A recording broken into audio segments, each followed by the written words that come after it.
Kamusta mga Dapper Cats? So mga kaibigan, Rocky Torin ulit ang nagbabalik. So nag-upload nga ulit si Anjo Iliana ng video patungkol kay Raffy Tulfo, kay Senator Raffy Tulfo, na ang iniinda niya is yung mga videos from last 5 years. Parang feeling niya pinagkakitaan siya. So panoodin natin tong clip na to.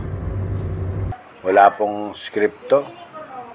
Ako po'y nakikiusap at hihingi ng tulong sa inyo sapagat medyo matagal na po to umabot na ng 5 to 6 years na po itong kawalang hiyaan na ginawa po sa akin ni Raffy Tulfo.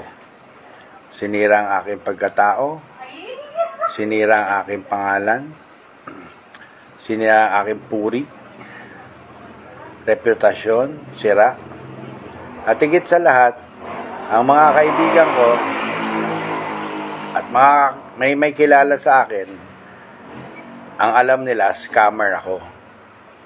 Hindi ako kumibo. Ilang taon na, 5 taon, 6 na taon. Ngunit ngayon, dahil ako ay nagsasalita ngayon, meron akong sariling programa, binabalik na naman niya, pinapalabas na naman niya. Ako po, bihira po ako humingi ng tulong. Bihira po ako humingi ng pabor, pero marami akong tinutulungan at wala pa akong hinihinging kapalit. Nakikiusap sana ako sa inyo sapagat hindi naman kalakihan ang aking kinikita ngayon.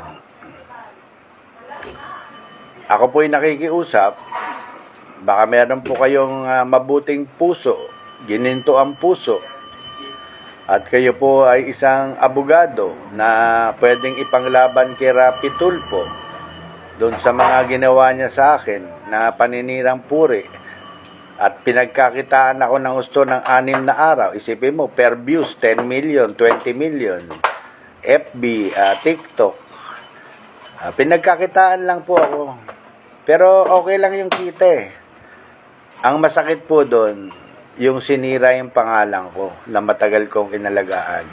Sinira ang pangalan ko na daladala rin ng tatay ko, daladala ng lolo ko, daladala ng mga kapatid ko, ng mga anak ko.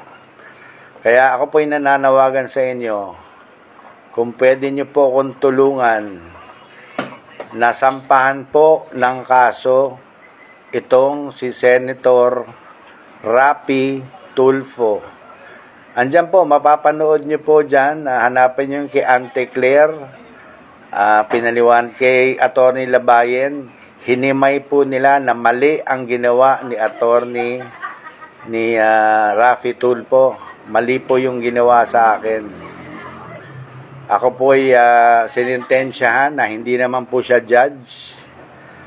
Nagpapanggap siyang judge, hindi naman sa judge. Ginawa po akong scammer. Isipin mo, 5 taong continuation. Pati yung trabaho ko naapektuhan. So yun nga guys, napanood nyo yung clip. And para sa akin lang dapat 5 years ago, sana noon pa niya ginawa yun. Pero naiintindihan ko si Anjo kasi parang ngayon lang niya nalaman yung monetizations, ngayon lang niya nalaman yung pwede palang pagkakitaan yung video. Siguro may nagsabi rin sa kanya na i-demanda mo o i-void mo para mapunta sa yung kita, pero mukhang malabo yun. So kayo guys, ano sa tingin nyo?